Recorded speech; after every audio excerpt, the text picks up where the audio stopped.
All right, thanks everyone. Thanks to the organizers of the Marcuse Society Conference, and thanks to the co-panelists, to Bill, to Nicole for tech facilitation, and to audience members. So today we're here to talk about the responsibility to protect, otherwise known as R2P. And what I'm going to do right now is introduce our speakers, and we'll go from there. Actually, we were originally going to have a third speaker, Anna, an Ethiopian comrade. However, she could not join us today due to political repression at home, in fact, related to kind of what we're talking about. So it's unfortunate that we won't be able to get her perspective on what's happening in Ethiopia and specifically in the Tigray region. And of course, neither Bill nor I are either Ethiopian or experts in any way on Ethiopia, but with that said, we can speak to some of the issues. So I'll be speaking first. My name is Javier Sethness. I'm a primary care provider, the author and editor of 4 volumes, including Eros and Revolution, The Critical Philosophy of Herbert Marcuse, and Imperiled Life, Revolution Against Climate Catastrophe. I'll then be followed by Bill Weinberg, who is an award-winning 30-year veteran journalist in the fields of human rights, indigenous peoples, drug policy, ecology, and war. He's the author of Homage to Chiapas, The New Indigenous Struggles in Mexico, and War on the Land, Ecology and Politics in Central America, among other books. He's at work on a new title on indigenous struggles in the Andean nations. He blogs daily on global autonomy struggles at countervortex.org. Okay. Oh, we have Sergio now. So sorry. Okay, so I'm going to begin my comments. So the title of my presentation is Realism, Egalitarianism, and Internationalism. So on this roundtable, we'll be focusing on ongoing war crimes and crimes against humanity in Ethiopia and Syria, well, not so much Ethiopia anymore. But, and we will be presenting anti-authoritarian views on the doctrine of the responsibility to protect, or R2P. Just as the genocides perpetrated in the 1990s in Bosnia and Rwanda did, so ongoing violations of international humanitarian law raise the controversial questions of R2P and humanitarian intervention today. In the Tigray region of Ethiopia, since November 2020, Nobel Peace Prize winning Prime Minister Abiy Ahmed has overseen a genocidal counterinsurgent campaign against not only the Tigrayan People's Liberation Front, or TPLF, whom his administration has designated a terrorist organization, but also against the civilian population of the region, provoking mass famine and displacement. In parallel, Bashar al-Assad and his Russian and Iranian allies have drowned the Syrian revolution in blood. Over the past decade, up to 1 million Syrians have been killed. Undoubtedly, such crimes follow from the authoritarian logic of state sovereignty and the non-intervention principle in international society, both of which form part of what the critical sociologist Max Weber described as the iron cage of capitalist modernity. In this presentation, I will begin by analyzing the political and intellectual support provided by many of the Frankfurt School critical theorists to the Allied war effort against Nazism, and consider the neither Washington nor Moscow approach taken by most of these thinkers during the subsequent Cold War. I will then compare these concepts to anarchist ideals of internationalism.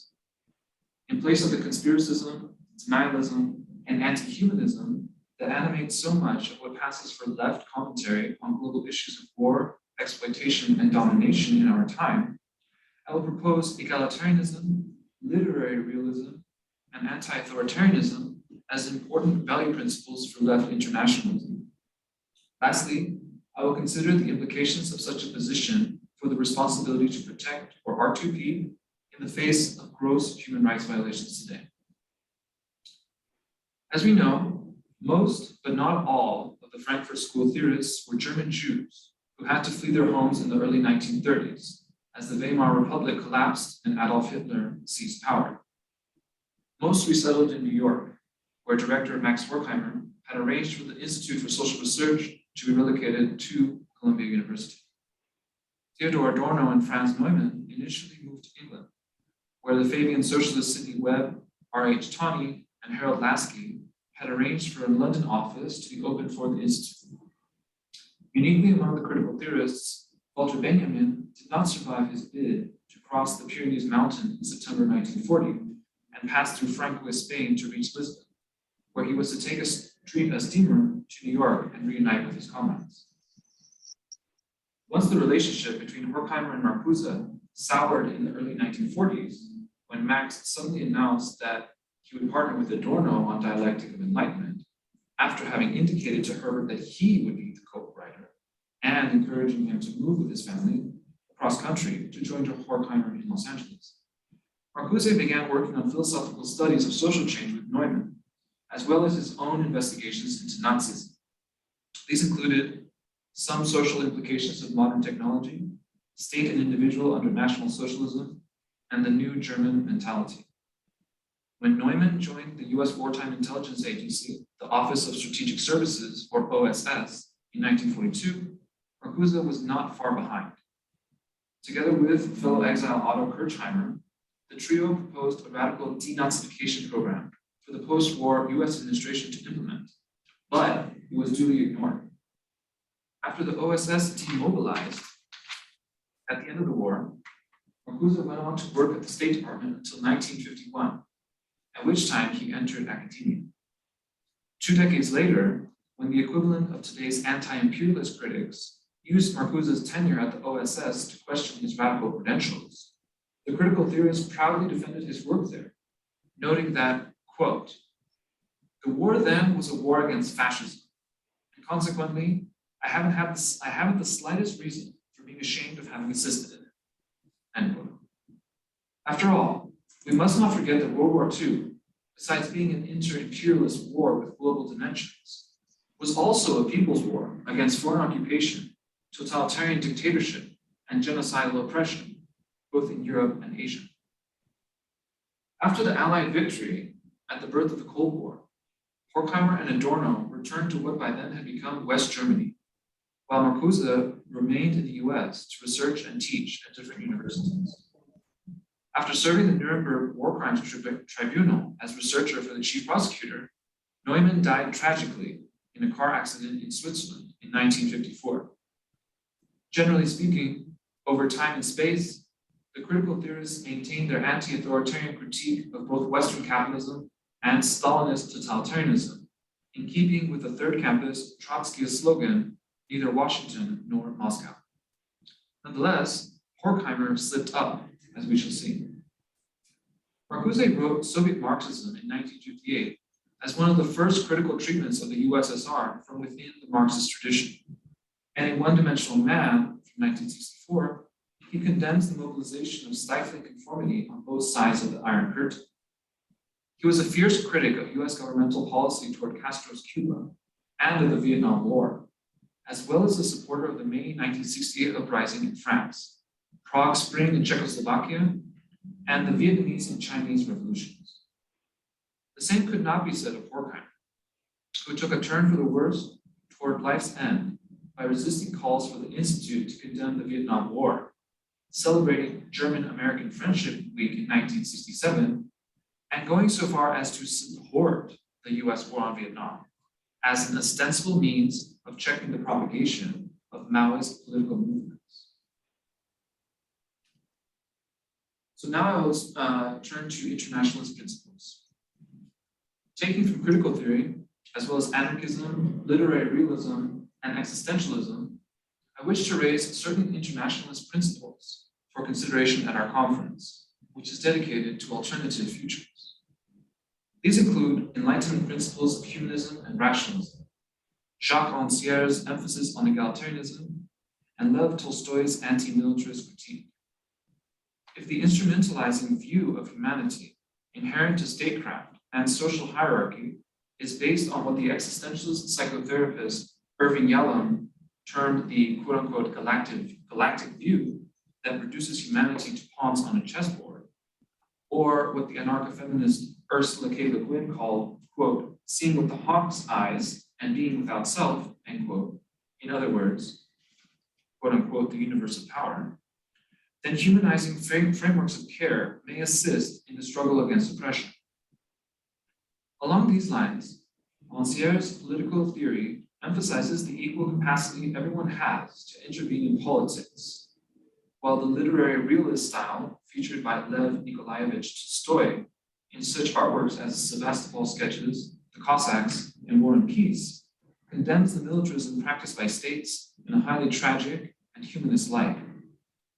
Especially in the protest novel War and Peace, Tolstoy conveys his critique of inter-imperialist war, toxic masculinity, heterosexism, autocratic domination, and class exploitation. Such realism is effectively humanism. Rather than function to rationalize state abuses, in keeping with the so-called realist theory of international relations theory, it remains true to Adorno's concern, stated in Negative Dialectics, for the, quote, unbearable physical agony to which individuals are exposed, end quote, through atrocities. Historically, anarchist internationalism has involved coordination of and support for self-organized autonomous movements of peasants and workers. This strategy has been used by anarchists of collectivist, syndicalist, and communist persuasions in the International Working Men's Association, otherwise known as the First International, the anarchist Saint-Imier International, the Anti-Authoritarian International, and the International Workers Association, IWA, which continues organizing to this day. Anarchist internationalists have also supported armed struggle against oppression across borders in many different contexts, such as the 19th century Polish uprisings against Tsarist domination, the Paris Commune of 1871, the popular Cuban struggle against Spanish and US imperialism, the Mexican, Russian, and Spanish revolutions, the French resistance to Nazi occupation, both the Algerian independence movement, as well as those French soldiers who deserted their posts during the Algerian War, the Neo-Zapatista struggle for indigenous autonomy, and the Syrian and Rojava revolutions of the past decade. On the one hand, in stark contrast to Marxist-Leninists, anti-authoritarian internationalists have typically striven to remain distant from so-called anti-imperialist, national socialist, and/or state capitalist regimes, such as the Soviet Union, Nazi Germany, or the People's Republic of China. That being said, Noam Chomsky effectively supported the Khmer Rouge, who in the late 1970s caused the deaths of millions of people in just 3.5 years, before he hailed its ouster by the Vietnamese after the fact as a striking example of humanitarian intervention. However much Chomsky's contrarian approach, which is not only focused on the Khmer Rouge, but we see it reproduced with his coverage of the Srebrenica massacre and also the situation in Syria.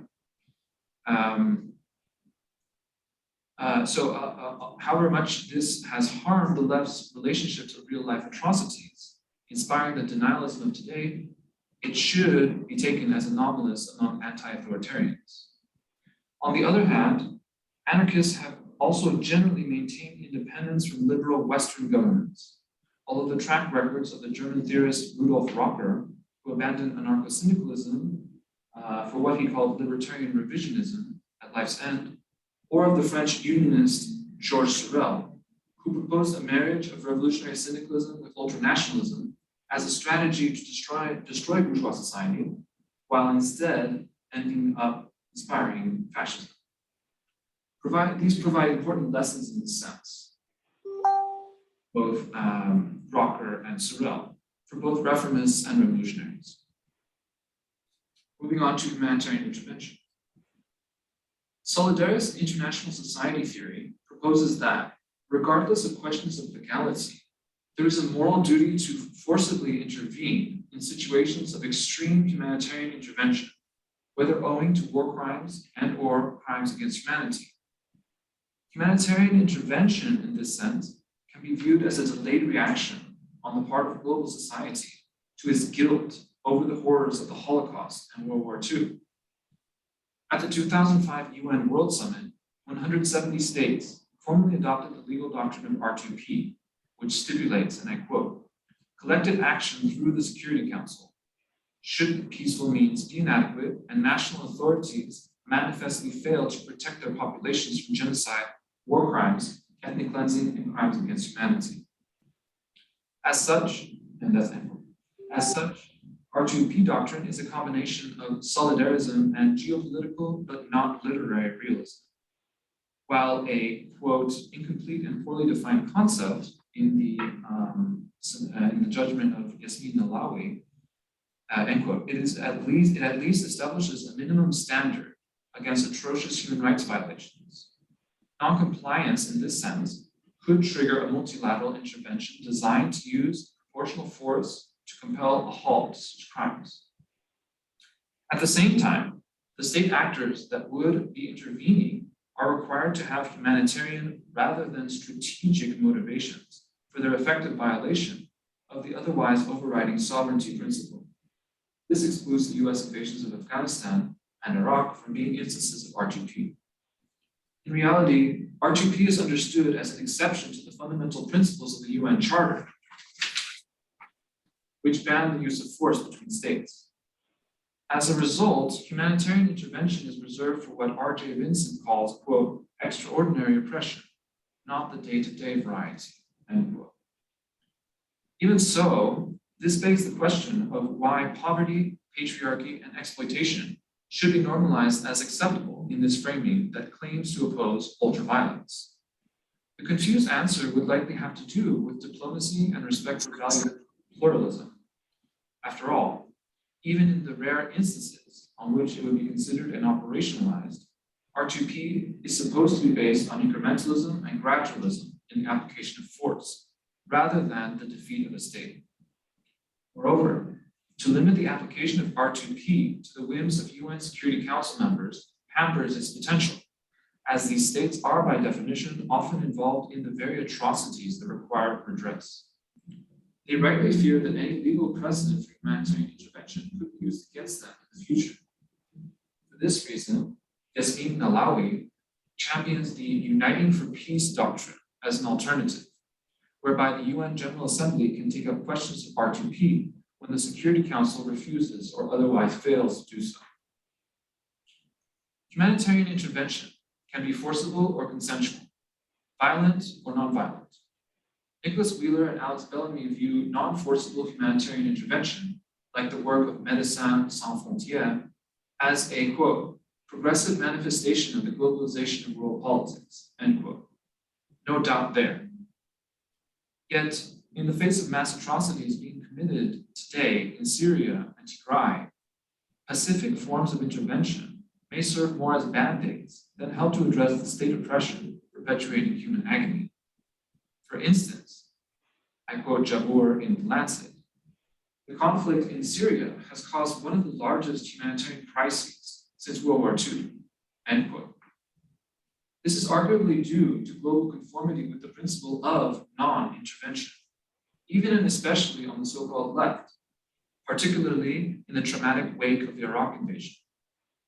Paradoxically then, the oppressive concept of sovereignty is being used by Assad, Putin, and their backers to shield accountability for the mass atrocities they have carried out in Syria.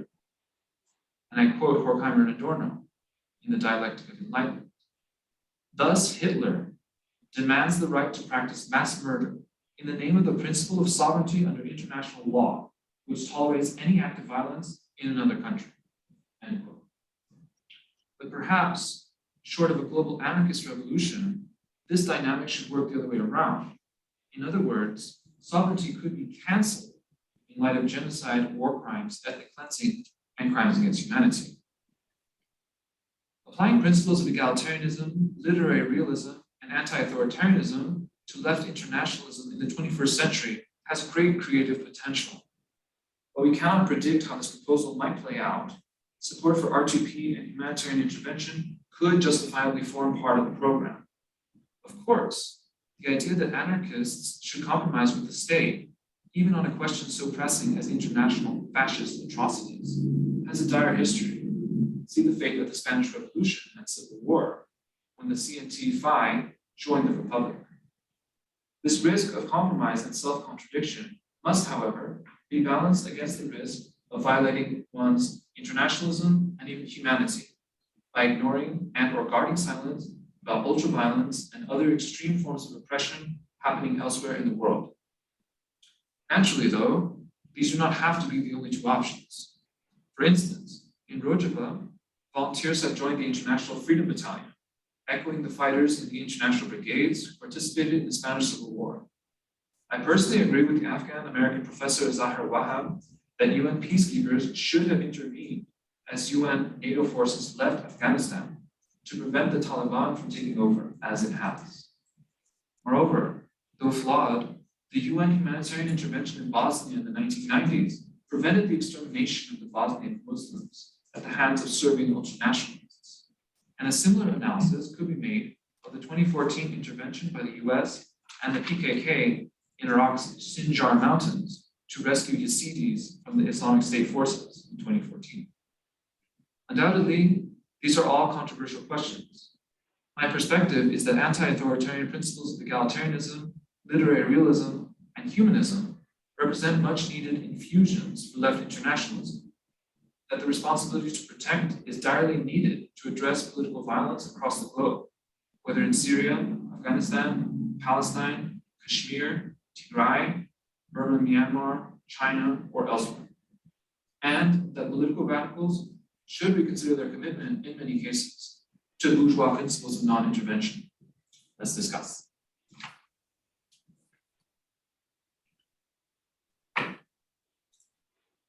Okay, Bill, you're up.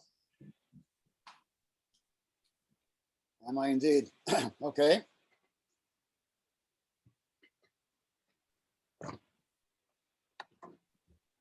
Can I be heard okay?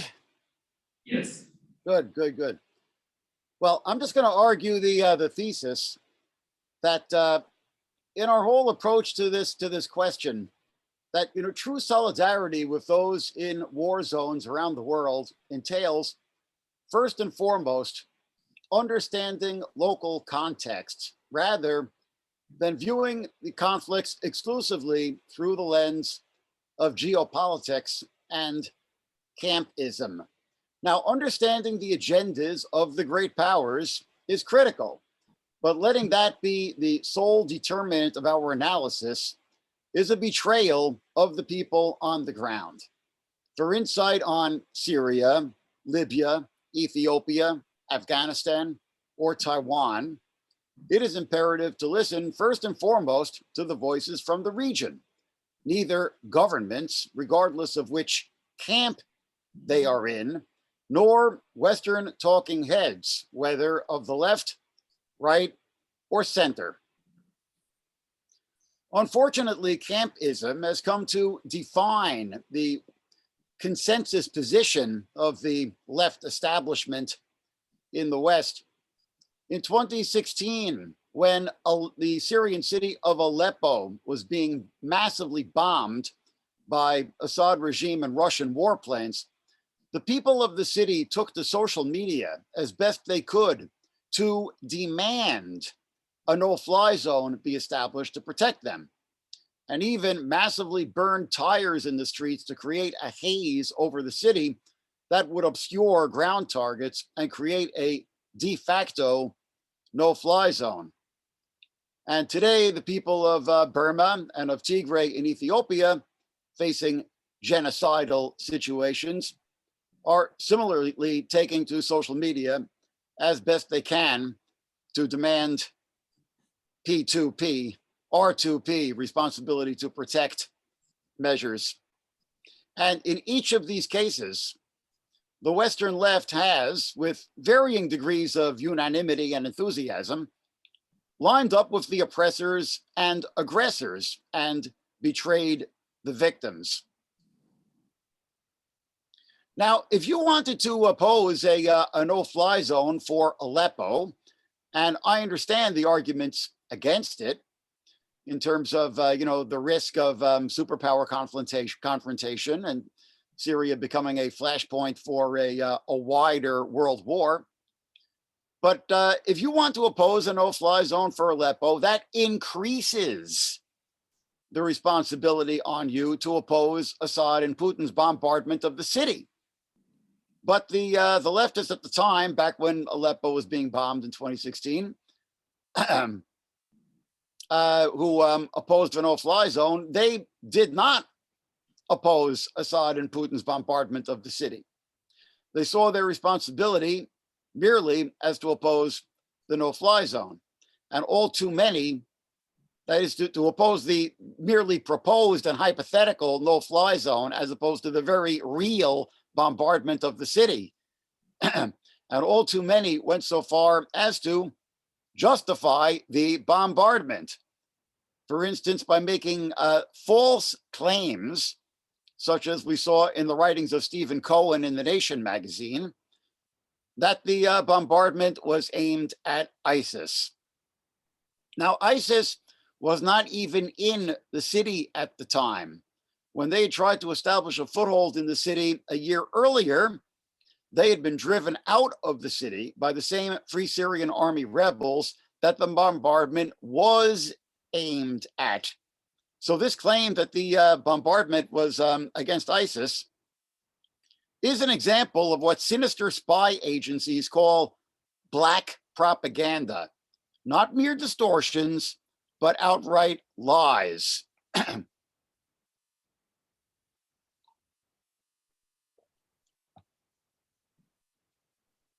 And did fairness and accuracy in reporting, FAIR, call this out? No.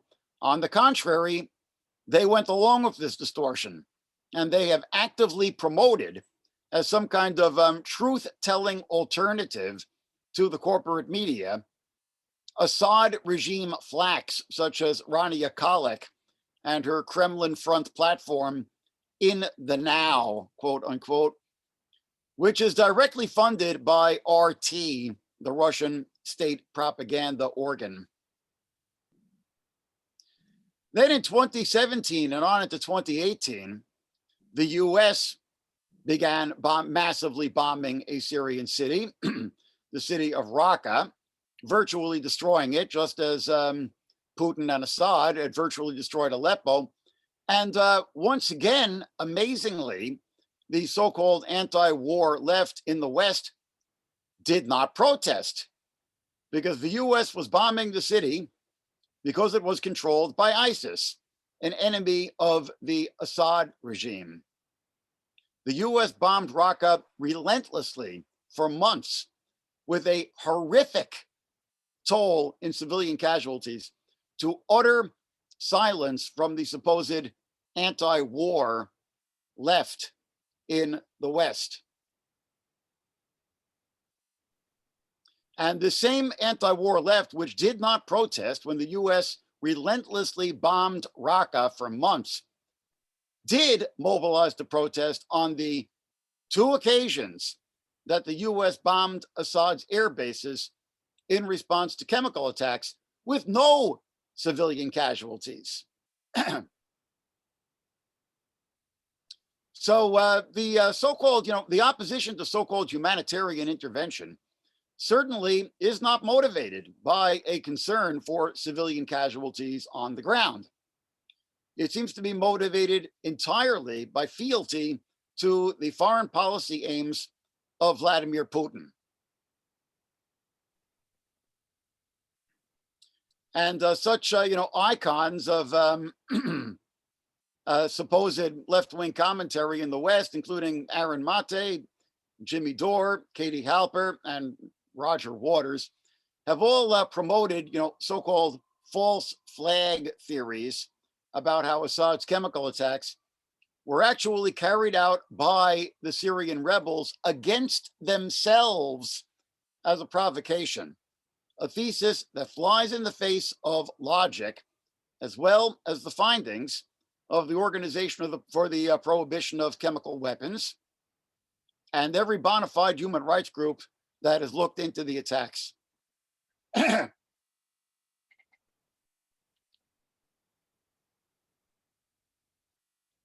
And now, disgracefully, similar opponents of, similar exponents of this campist left or pseudo left are now predictably lining up behind the Burmese junta, now that activists on the ground in Burma are calling for R2P after massacres of pro-democracy protesters have left over 1,000 dead, and the country is beginning to slide into civil war.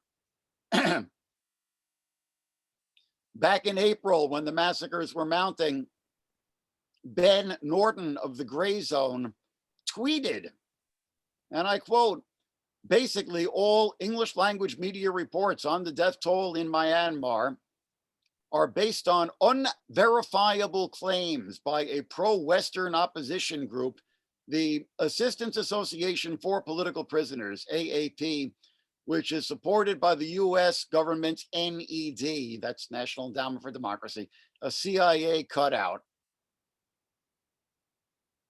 And later that month, when Twitter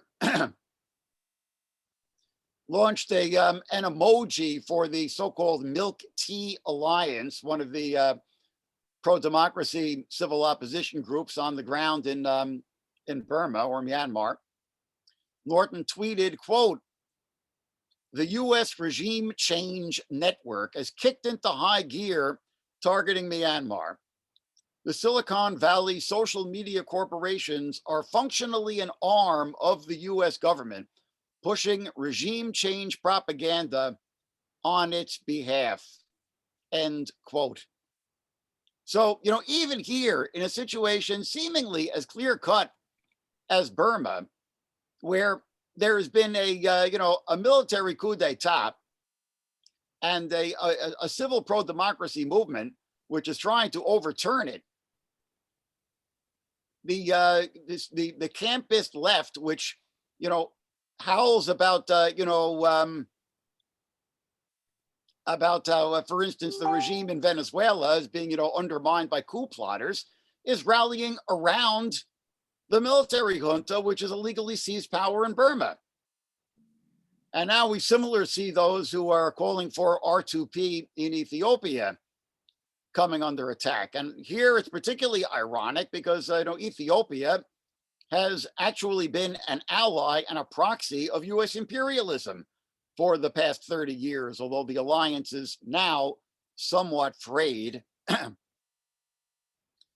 Just recently, a so-called Pan-Africanist commentator by the name of Ann Garrison was interviewed on the LA Progressive website, in which she dissed our comrades from Horn Anarchists, one of whom Anna was supposed to be speaking with us on this panel. And again, I'm going to quote what Ann Garrison was quoted in the LA Progressive website. Quote, I've just come across these anarchists from the Horn of Africa on a Pacifica radio broadcast and on Twitter, where their handle is Horn Anarchist. They seem to exist to advocate for US NATO intervention in the Horn of Africa. And their Twitter banner image is 3 slogans: Ethiopia out of Tigray, Eritrea out of Tigray, and R2P Tigray. They want Ethiopia and Eritrea out of Tigray and Western military in.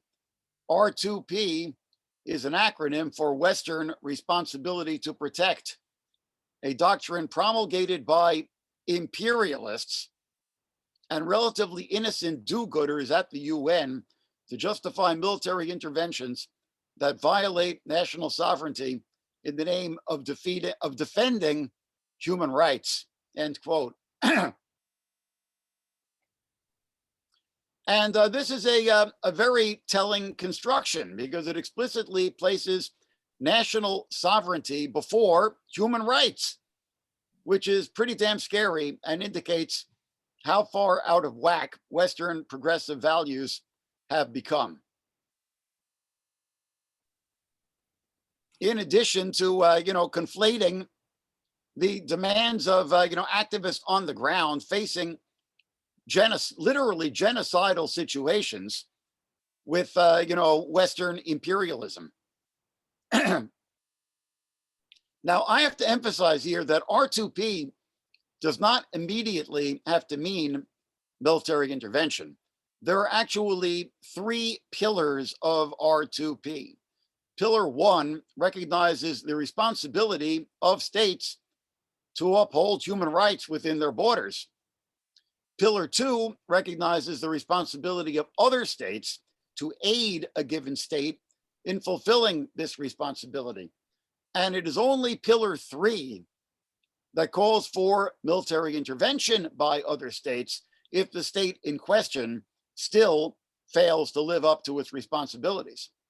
So if you don't want things to escalate to Pillar 3, you might want to pay some attention to Pillars 1 and 2 and actually put some pressure on the governments of Syria, Burma, Ethiopia, and China to desist from mass atrocity crimes, precisely as we have long been attempting to put some pressure on the Western powers and their client states, such as Israel and Colombia, to do the same thing.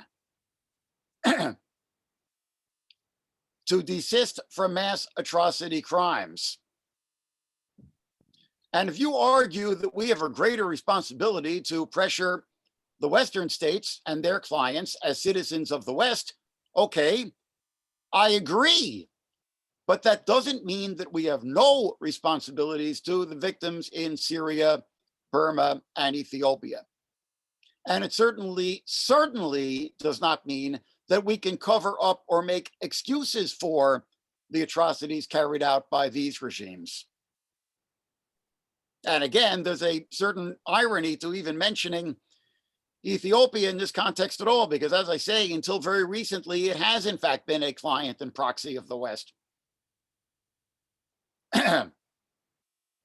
And we could be faced with a very real challenge in the case of Taiwan, which is certainly in the news at the moment, and is a conflict which does have the terrifying potential to escalate to a nuclear war between the US and China.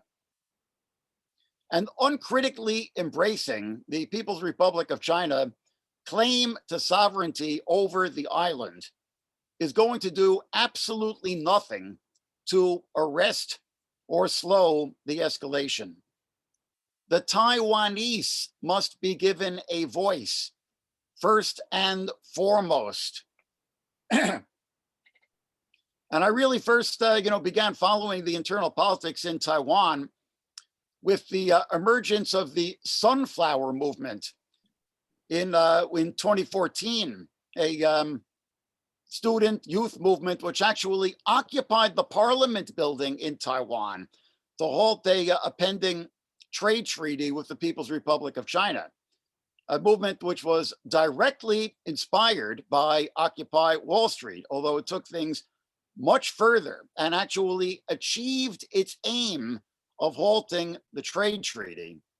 And it is such pro-democracy and pro-independence forces on the ground in Taiwan who are our natural allies, not the dictatorship of the People's Republic of China. And the real challenge for progressives, where this whole question is concerned, in the coming years, is going to be to find progressive dissident elements to build solidarity within China. Rebel peasants who are resisting the enclosure of their traditional lands by the nouveau riche elite, the workers organizing wildcat strikes in the free trade zones of Shenzhen, and the Marxist and Maoist students who have organized in support of these striking workers and in many cases paid for it with their freedom, having been imprisoned or disappeared by the regime. Take a hit of my coffee, one moment.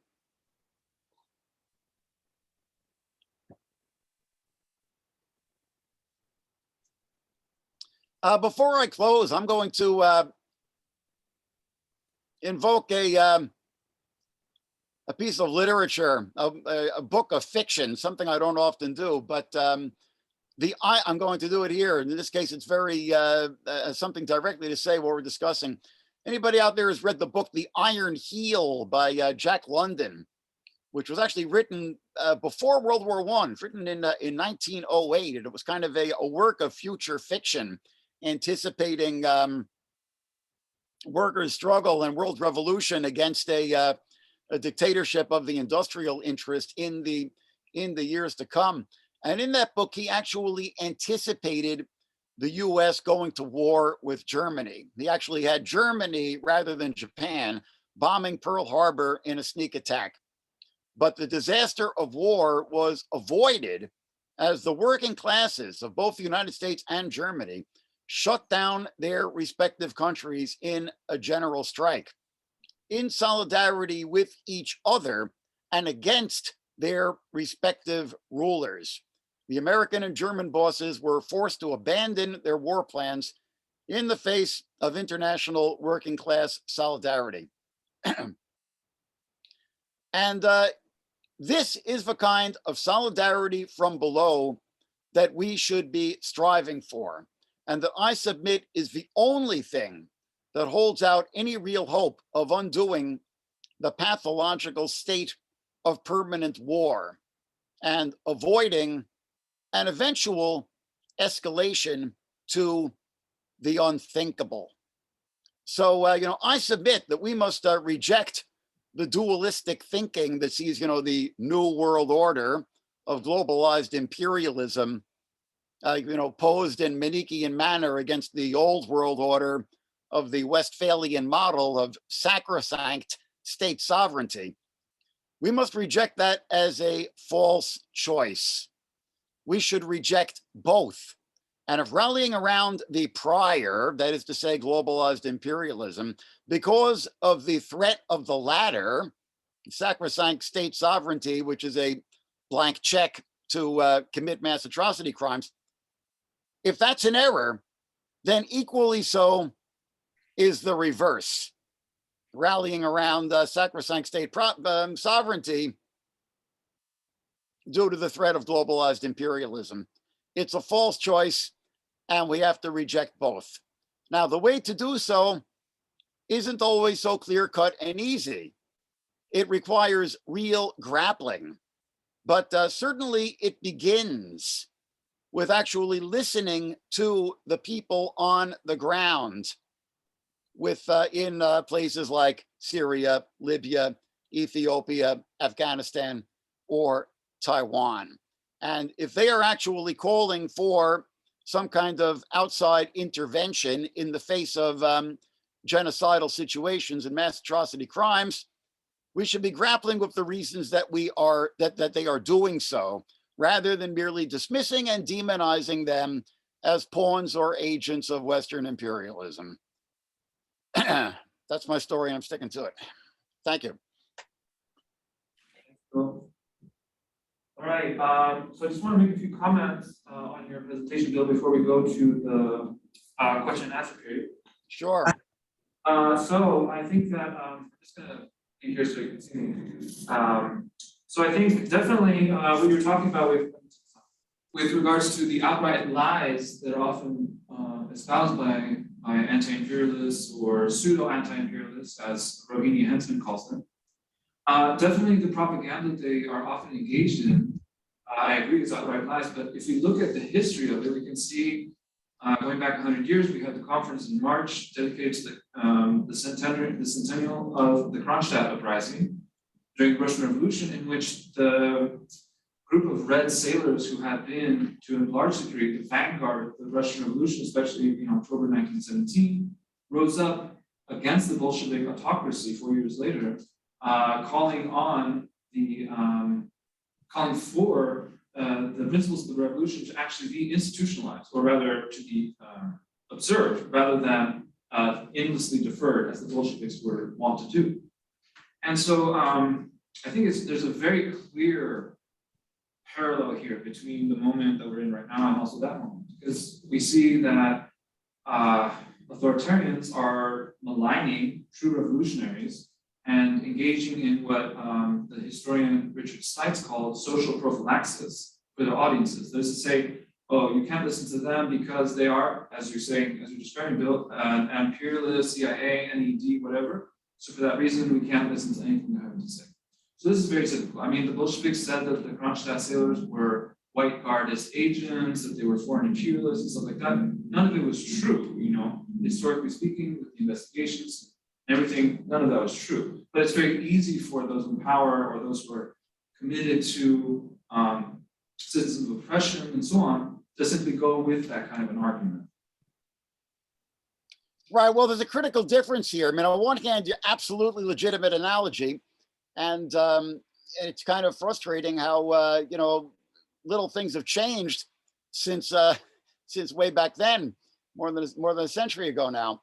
On the other hand, Russia had actually had a revolution, whereas in Syria, the revolution is against the entrenched one family dynasty that has been ruling the country since I believe the coup d'etat that brought Hafez Assad to power was in 1971.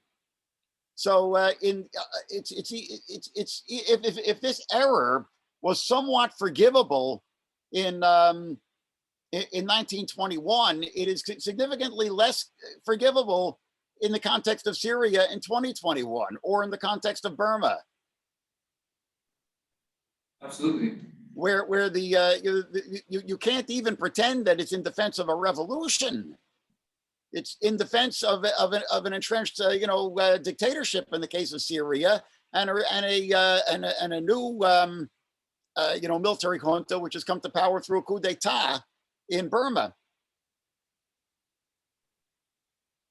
And speaking to the anti-imperialist, pseudo-anti-imperialist phenomenon, I definitely agree with you when you said that many of these actors are effectively serving the function of Vladimir Putin's geopolitical ambitions. And it's quite ironic, I agree with you again, but it's quite ironic that so many of these online celebrities, quote unquote socialists, and so on, that they are kind of hitching themselves to this grossly reactionary, imperialist, ultra-violent, homophobic, anti-feminist, extremely reactionary right-wing regime.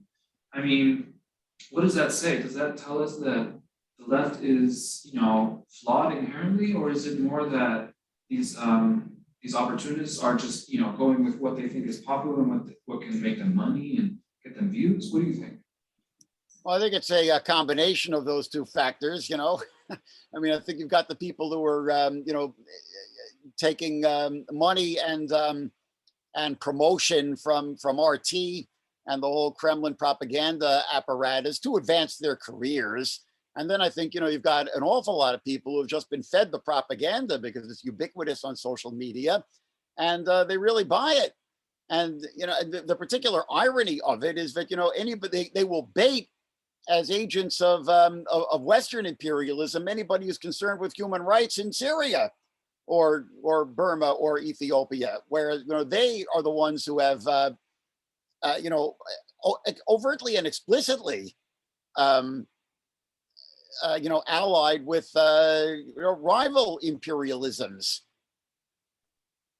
And there's something to be said, I suppose. You heard all this talk about we were in a unipolar world after the fall of the Soviet Union, and we had to accept, a multipolar world, and where, the US would merely be one power among others.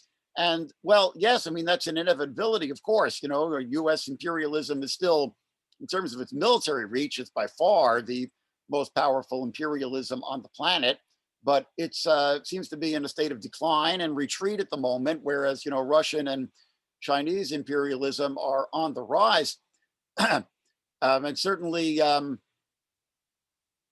rallying around one imperialism in the name of fighting another is, part of the pathology. But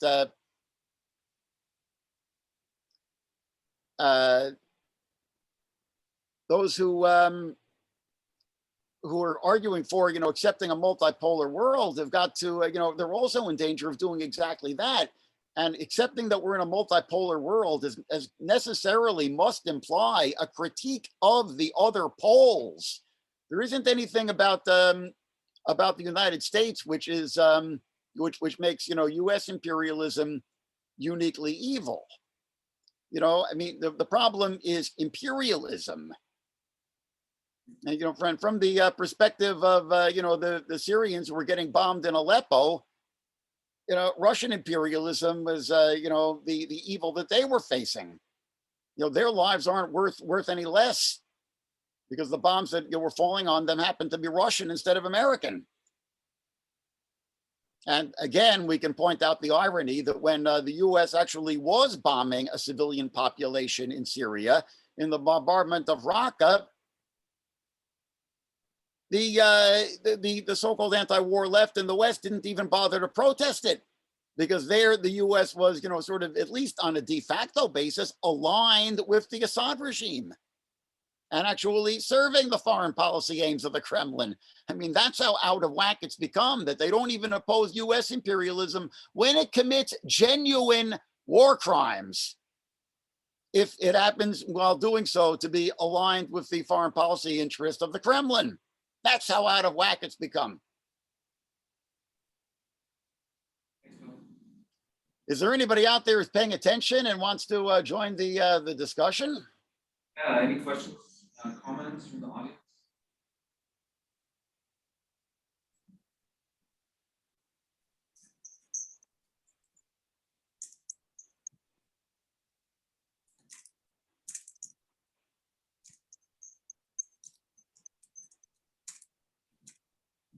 We had some audience members. I saw Peter.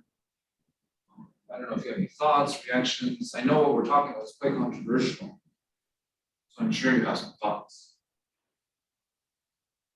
Well, in the event that anybody's actually paying any attention to what we're saying today, I'm sure we're going to be, getting a lot of pushback, and we're going to be demonized as dupes of U.S. imperialism, even though I just protested U.S. imperialism's bombardment of Raqqa, and they didn't.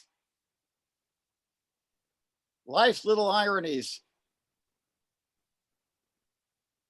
Any thoughts, any comments? A couple people on Zoom there. Okay, sorry, I can't access the lost data. Yeah, I did too earlier. It looks like we have 6 right now, so I put it in the chat to see if anybody would. Oh, okay. They didn't call a question on the chat. Okay.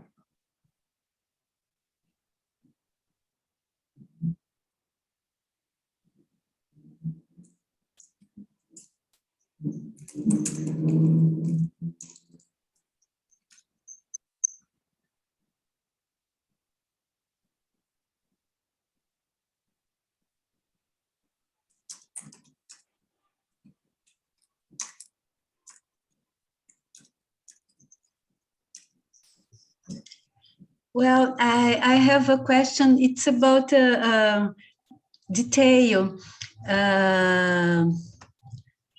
When you, if I listen it correctly, Bill, you thought you mentioned Jack London's book. Yeah, that's right. The Iron Heel. Can you type it for me in the chat, please? If I can figure out how to do that. The Iron Heel, IRONHEEL. Wheat. Iron wheat? Heel, like on a boot. Ah, okay. Mm-hmm. Thank you. Well, and thank you both for your presentation. Not at all.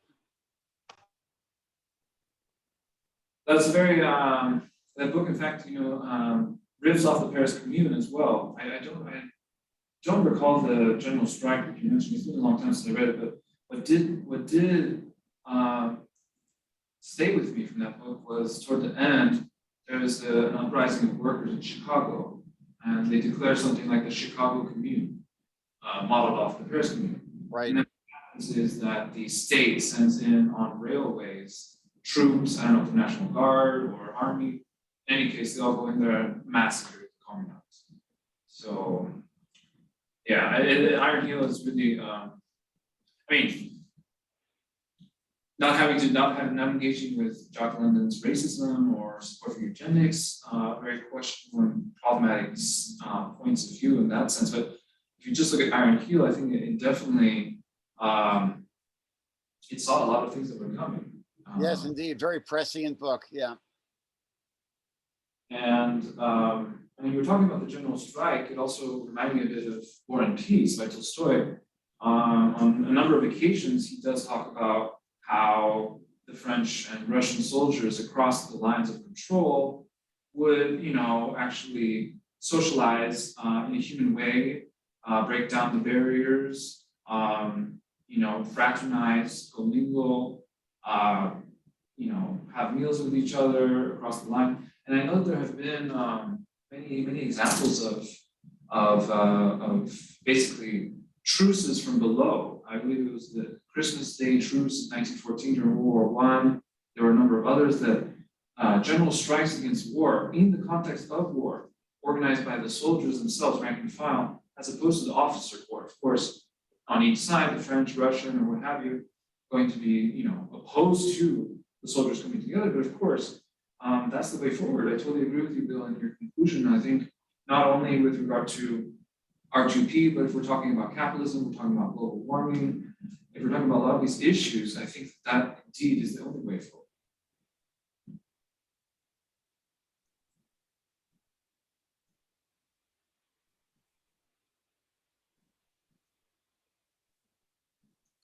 So you're in a room in Tempe, Arizona with 2 people in it? Yes. Uh-huh. And there's how many more people who are joining us through Zoom? Right now we have, I think, 6. We have 6. Okay. All right. Well, that's something.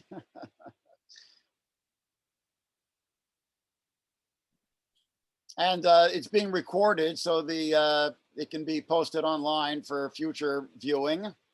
So maybe we're not completely spewing into a void here. So anybody else among the 6 who are doing this, who have anything to add, wish to challenge us? I certainly would love to be challenged.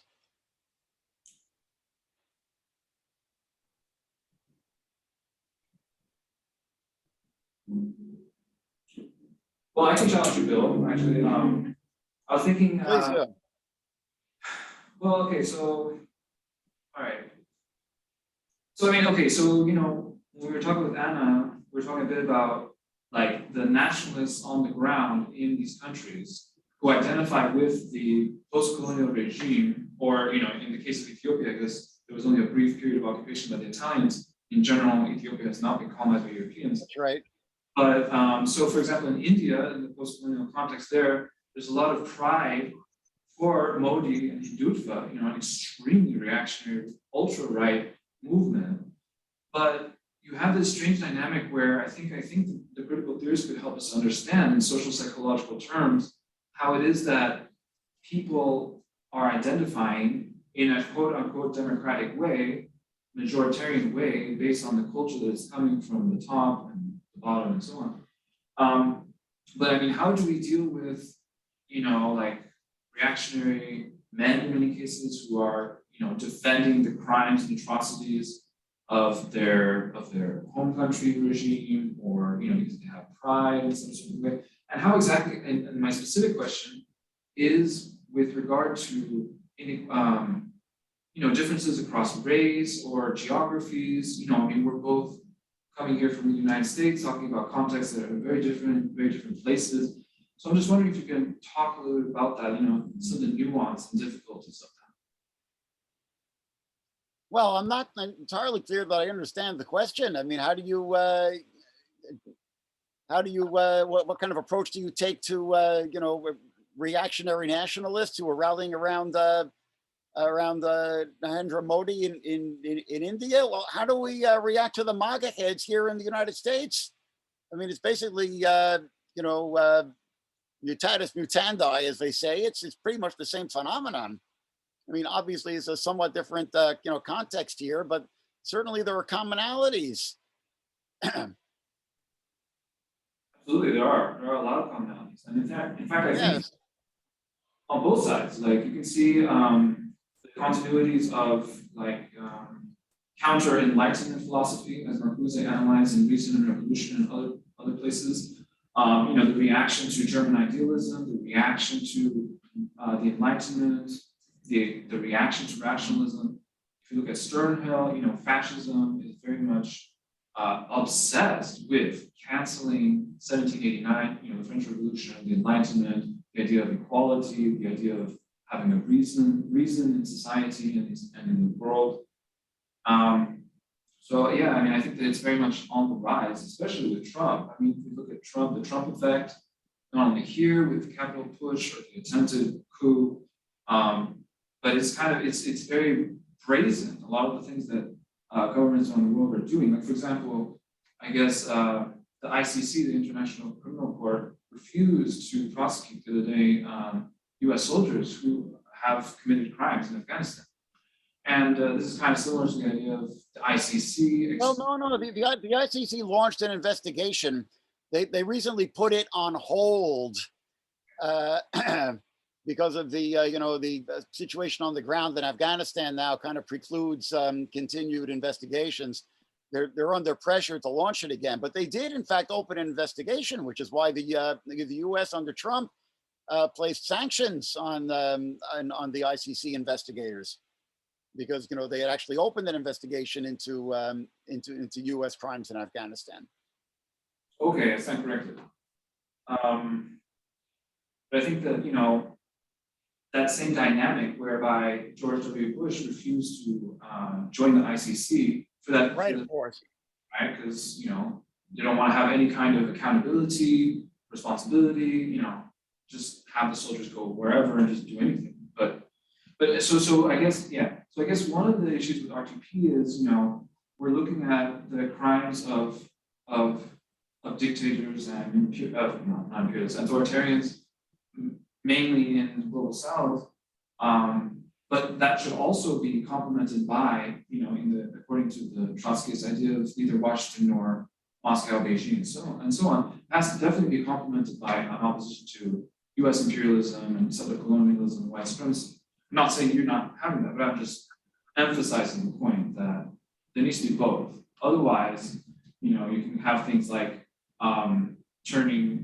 like joining the government or the CIA to work against Assad or something like that. It could, there are certain lines that could be followed that need to be, regulated for the context.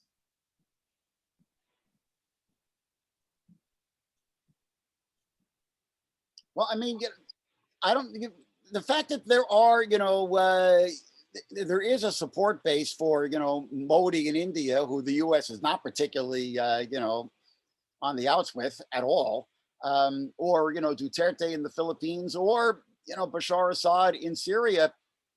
I mean, when 20 years ago, when Alvaro Uribe in Colombia was committing terrible crimes against his own people, he also had a support base within Colombia. There were broad sectors of Colombia were more afraid of the FARC than they were of Uribe, and then viewed Uribe as their protector against the FARC. And it wasn't entirely the bourgeoisie, although of course it was that was his strongest base of support.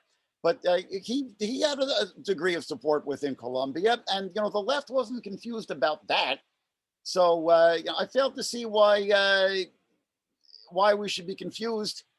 When a Duterte or a Bashar Assad, has a degree of support within their own society. Well, sure, there's going to be in the more reactionary sectors who are going to take the propaganda bait, but those are not our natural allies. Our natural allies are the ones who are actually calling for democracy and revolution. Remember when the left used to stand for those things? I guess I'm just old school. Well, I mean, it's really interesting how some journalists and commentators have drawn parallels between the Syrian Revolution and the Spanish Revolution. How the revolutionaries were betrayed, how there was an embargo, how they were effectively crushed. So it is something that persists over time. Unfortunately, it's like Hegel talked about the repetition of history as a tragedy. Well, that was Marx. Marx's spin on it. Yes.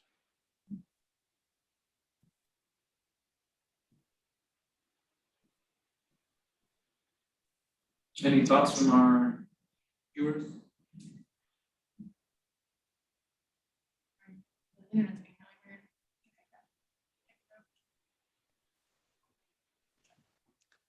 Hi. Couple people had to leave. May, can you hear me? Yes. I can, yes. Okay. Okay. I apologize in advance because I don't know if my question or comment makes sense, because I I don't work on your topics. I work on philosophy of technology, Anthropocene, philosophical anthropology. So I could heard with great interest your presentation, but I'm not able to put your question rightly on your topics. I would like instead put you both of you a question about something that has to do with the title of this session. That is the question of the responsibility to protect. I mean that here and now, the concept of responsibility to protect or to care or take care is acquiring a brand new shape and brand new status. I mean, our technological capability, our technological power is placing us as human beings for the first time in the position to really take a total care, or to be able to be total responsible about something or someone. I mean, an example of this is the so-called geoengineering example, or another example, more concrete, is probably some of the tools, so to say, used by the governments during the pandemics. I mean, for example, the mass contact tracing as an example of surveillance capitalism, so to say. So my question is, what do you think about the potential evolution of the concept of care, of responsibility to protect within the current epochal framework, due to the increase of our technological power? I mean, in my opinion, is emerging a brand new type of care. I call it techno care, and this techno care makes clear, or lets emerge, stand out the possibility that the protection or care becomes definitely control or management, or total management. So I would know your opinion about this potential aporia between a good intention, protect care, that due to the technological only power can become total management or control, and so if a form of oppression, so to say. Oh, thank you. I hope it's clear. I'm not entirely sure I know what you mean by the word care in this context. Mm-hmm. I'm certainly very, very concerned with the whole way that technology, digital technology, genetic engineering, mass surveillance are creating a situation of social control right down to the most minute level of our lives. It's extremely terrifying, and it's certainly a part of the whole global dystopia, a very big and central part of the whole global dystopia. I'm not entirely sure what the link is between that and what's under discussion. I mean, the kind of oppression that we see in places like Ethiopia and Syria is a lot more. It's much more of a crude, blunt instrument than this extremely hyper refined, very sophisticated mode of control that we see in the the techno security state here in the West. I suppose one link is that obviously these modes of social control are escalated or lubricated by any, military intervention anywhere in the world, of course. But so certainly there's the potential for, in an atmosphere of militarization for, surveillance and so on to be escalated. And that again is a part of the whole general, the general global dystopia that we're facing. But I'm not quite sure I'm really seeing that much of an explicit link between this kind of dystopia which you're discussing, which is extremely real and an extremely pressing dilemma that we also need to be grappling with. But I'm not sure I'm quite getting the link between that and R2P. You want to respond, Agustin? And I can respond. Thank you. I only wanted to emphasize the example out of politics, so to say, of what I mean. I mean, for example, the situation with the ecology or the responsibility to protect environments. I don't know if you know something about the so-called geoengineering, this strategy. Yes. This is the classical example when of a tool, a mean that is able to concretely protect rewild nature, for example, but on the other side, this good effect can be destroyed, so to say, in nature's otherness. And so I with technocare, I mean this kind of potential aporia, the possibility of totally good intention and totally distorted effect. So I don't know if so.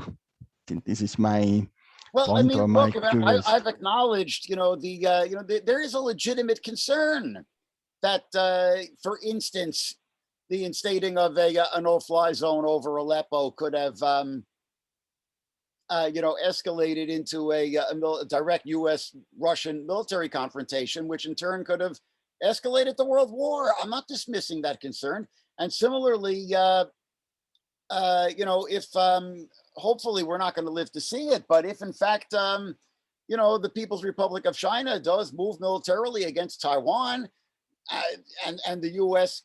gets involved in defense of Taiwan, I mean, I acknowledge that is terrifying potential for escalation. So I'm not dismissing those concerns whatsoever. I'm just arguing that the way to respond to them is not to, rally around Russia and China, who are also, problematic actors, to say the least. Yeah, let me respond also to Agostino's question. I think, so there's a lot here. In the first place, I think that, like the culture of Instagram and Twitter and Facebook and all that, it has it's interesting. Maybe it has a dialectical effect on these kinds of questions. For instance, Instagram and all this is like very obsessed with image and superficiality and what Debord would have called the commodity or spectacle. Basically Adorno and Horkheimer's culture industry, right? Instrumental rationality, all of this. Right, definitely the technosphere is, I would say, massively encouraging this in the youth and everything. So no doubt. So I think in that sense, the technoculture that we have is very much, a reactionary one. It's not helping us to open our eyes, open our horizon, and see what's going on. On the other hand, with globalization and so on, with these technologies, we do have things like, journalists, correspondents, in real time, seeing what's going on in different parts of the world, which can have progressive and humanistic implications and effects. So it's it could go both ways. And I totally do hear you about the dynamic of good intentions leading to terrible outcomes. Like if you look at Frankenstein, the book, right? Or if you look at genetic engineering, Jurassic Park, very much based off of Frankenstein.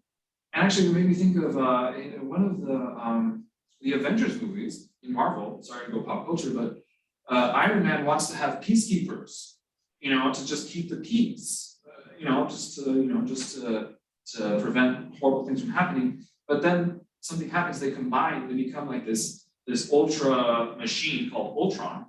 And it's kind of similar to Terminator and all these things where, the technology kind of takes over and the message is buried, right? So I think that that's definitely a concern. Like, to Bill's point just a few moments ago about, a lot of the resistance to the new no-fly zone in Aleppo and elsewhere in Syria was at least stated that, wanted to prevent World War III between Russia and the US. So yeah, I think that not only that, but there's also the aspect of like the white man's burden, right? Where, quote unquote, good intentions that can be based off of humanism and cosmopolitanism and egalitarian solidarity and so on, can lead to something else. Absolutely, there's no question about it. Like, I can't really think of an example right now, but I can definitely see how that could work. Like, it starts with good intentions, and then it has some good effects and some successes, but then it leads to something different, like some kind of colonial occupation or something. I can see what you're saying. So I think what we're doing here on this panel is kind of presenting an initial proposal, but not at all a final.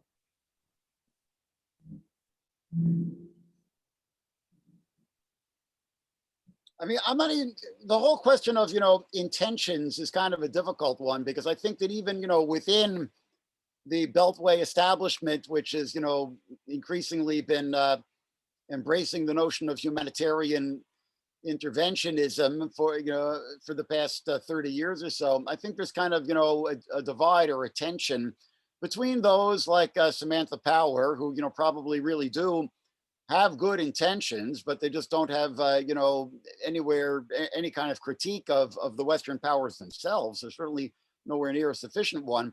And, you've got, the outright charlatans, like the people in the Bush administration and Dick Cheney, who actually, they spoke about, the rights of women in Afghanistan when they were launching the intervention in Afghanistan 20 years ago. But obviously their motives were, I think pretty clearly elsewhere, very, very much so.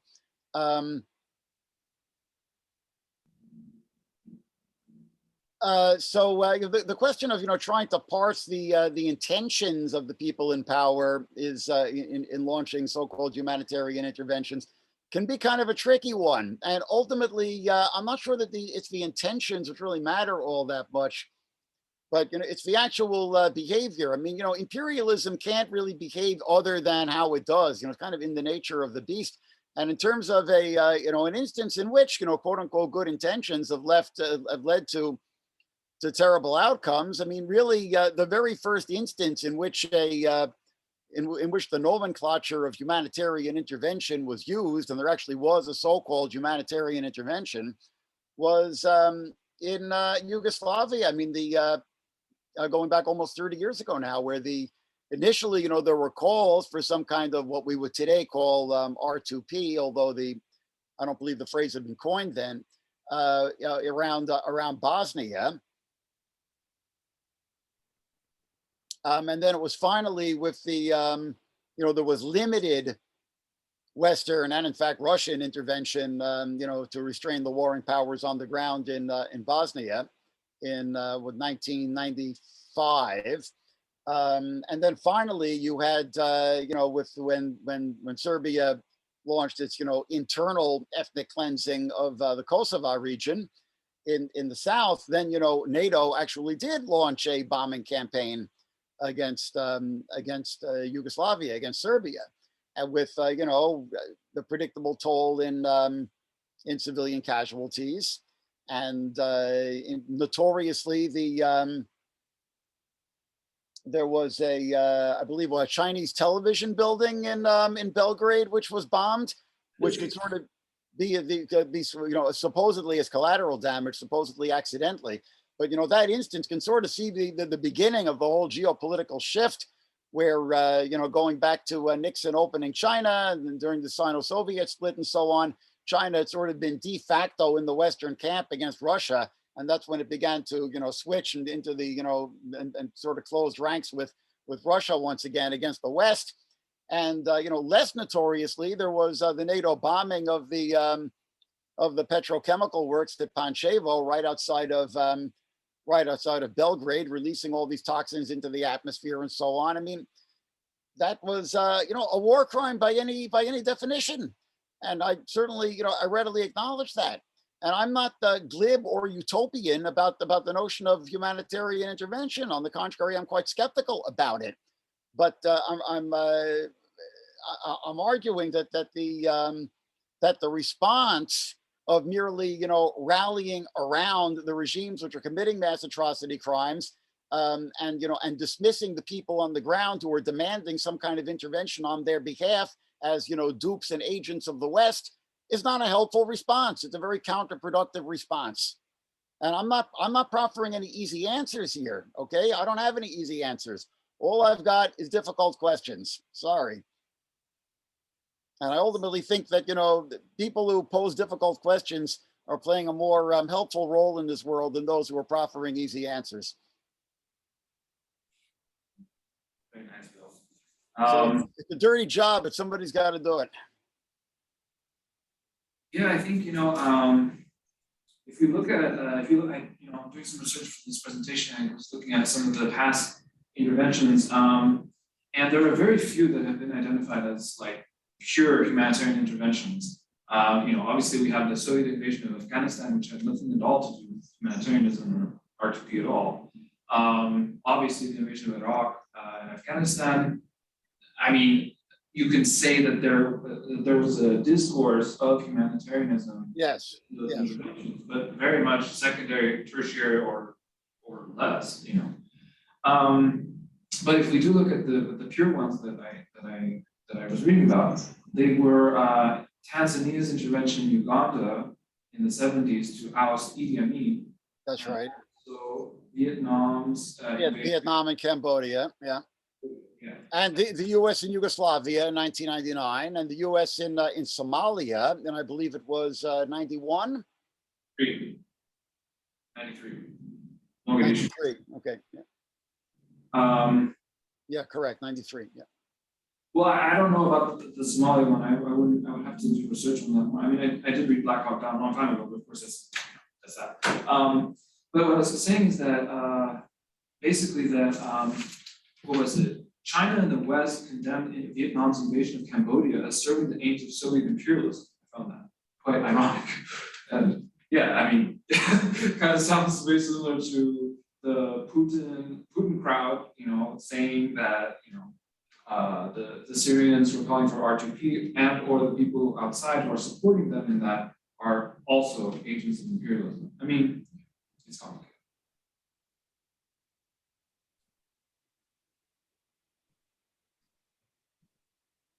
It's just the three of you.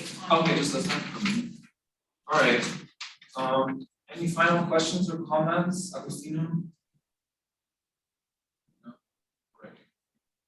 Anything else, Bill? I said everything I have to say. All righty. Thanks, Bill. I appreciate it. Thanks. Not at all. Thanks It was for- interesting. Definitely. Well, I hope that once the video is, posted online with a permanent link, we'll have maybe more than 6 people who will view it. That'll be good. Definitely. All right, Bill. Thanks a lot.